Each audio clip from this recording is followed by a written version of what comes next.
Hello and welcome, friends. We are the SSRA. If you don't know much about our organization, SSRA stands for the Secret Society of Responsible Adulting. We use high-end technology to track gamers in order to keep society on track.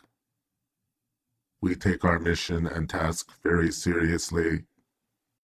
We ensure that gaming addiction doesn't get out of hand so that productivity in the real world doesn't suffer.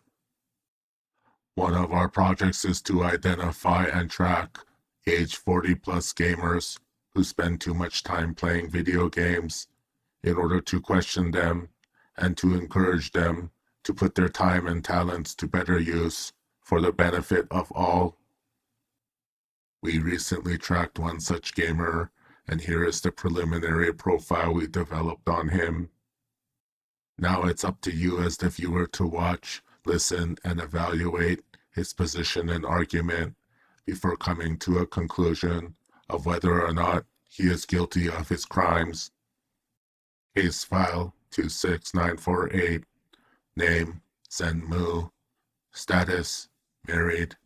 Dependents 2 children. Job engineering designer. Hobbies cooking, reading, writing.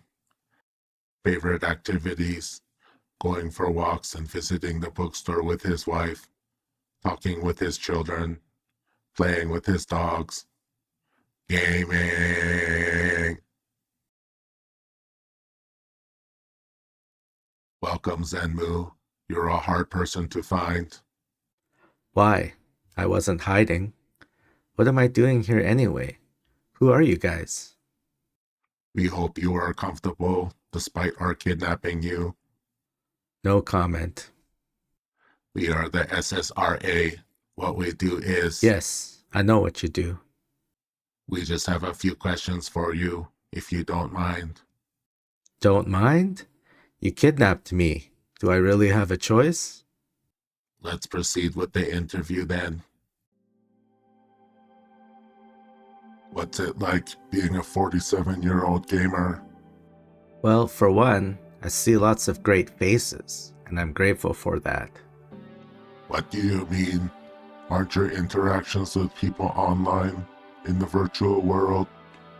Do you guys use FaceTime video to play? No, not at all. I don't know most of what the other people look like. What I mean is that there are great souls on the other end. As one of the older age players in the groups I hang out with, I get to meet some solid young people, and especially people I can relate to, even with the age or generational gap.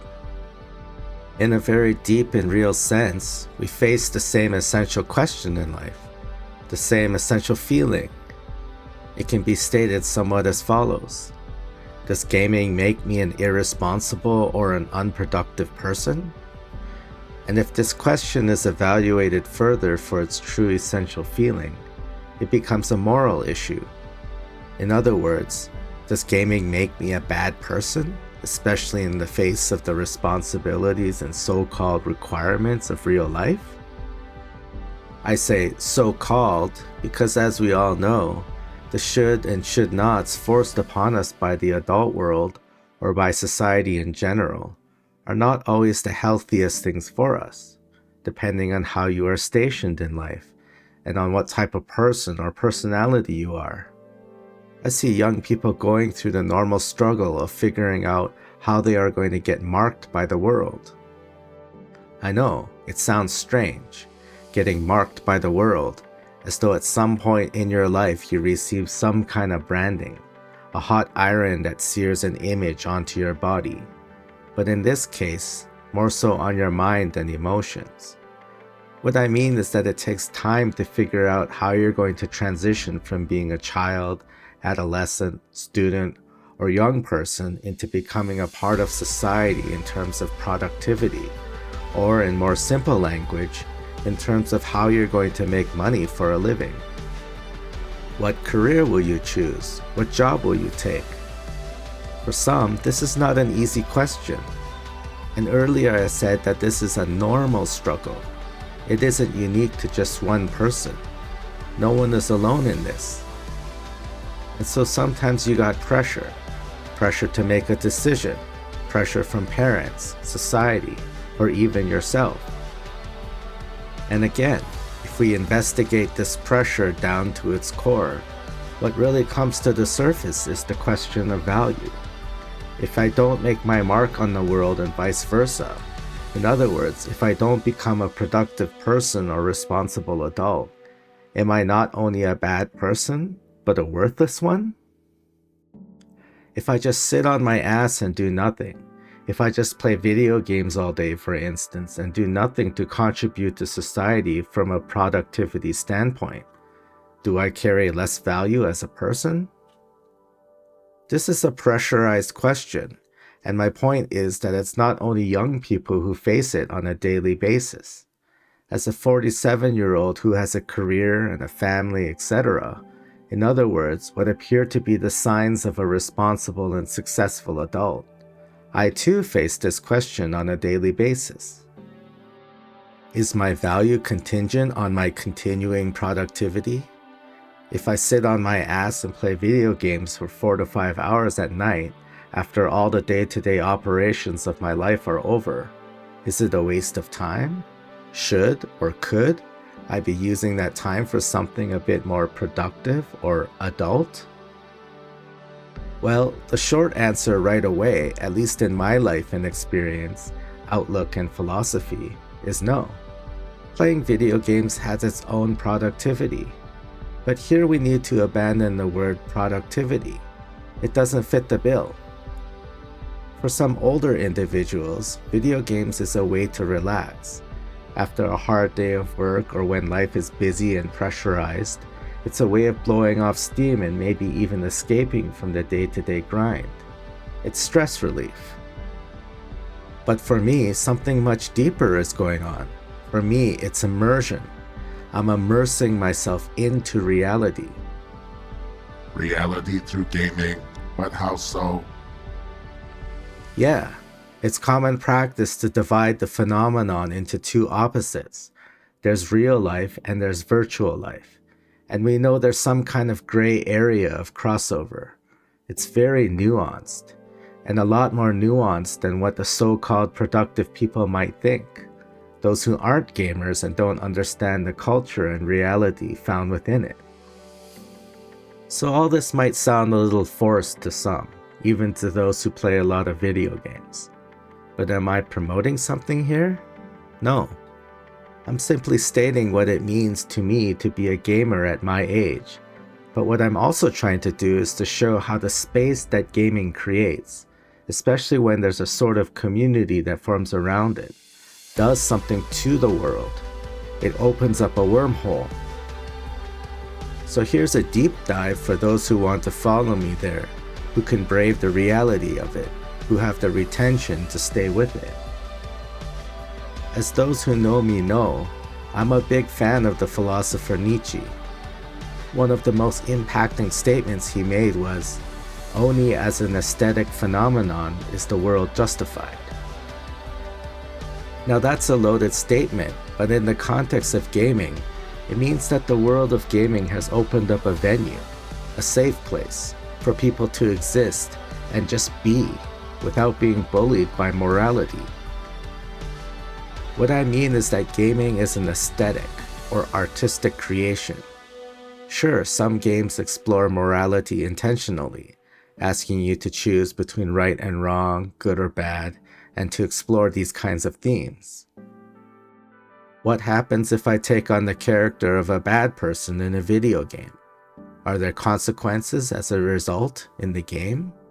Is it fun to be a bad person? Do you need guts or a certain level of courage to act that way in the virtual world? Are there some people who just can't do it? It makes them nervous or feel sick being so inhumane, even though it's just a video game? Now, the book from which this Nietzsche quote comes from is The Birth of Tragedy. In it, Nietzsche talks about the images that come to us, originally in the form of dreams, and their effect on a person. So have you ever had a very vivid dream, or one that you can't even remember now in waking life, but you felt as though it impacted you in some way, that it actually changed you in some way or form, that it felt like you experienced something and will never be the same again? After all, it's experiences that change us, even if we can't rationally explain why or how. I hang out with friends, a bus almost runs me over, or I have my first kiss. I'm a changed person in a way. Experiences, great or small, are formative, and in some cases, even transformative. And so a video game, being a container of potential experiences, can change you. The immersive effect affects you. The immersive effect affects you, period. You notice how I didn't say that it affects you for good or bad? Because to add that later part, good or bad, is to catapult us out of the wonderful realm of aesthetics and into the realm of morality. And that line, the line between morality, judging something as good or bad, right or wrong, versus simply experiencing something for what it is without any kind of moral evaluation, is the defining mark of Nietzsche's philosophy. And on a grand scale, he pushes the question to the limit. This world, this life, you and I, reality itself, can only truly be justified or worth living if we look at it solely from an aesthetic standpoint. The moment morality enters the picture, the moment you ask if playing video games, for instance, is good or bad, right or wrong, you've colored the issue with something heavy, something colorless that sucks the life out of aesthetics. It's not that there isn't right or wrong, good or bad.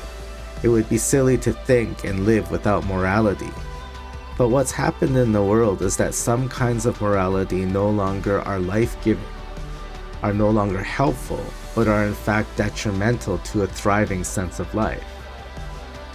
And so, taking our cue from Nietzsche, the question is not, is it right or wrong, good or bad, but rather, is it life-giving? Does it contribute to a thriving and flourishing life, to strength, the strength to face life and to digest your experiences, to process them instead of having them sit as stones in your stomach? In other words, does it make you happy? Playing video games makes me happy. Immersing myself in an aesthetic world, a virtual world where I can also hang out with friends and we can shoot bad guys together to overcome the odds, improve our gameplay skills, and get angry and laugh while we do it. That is the stuff of life.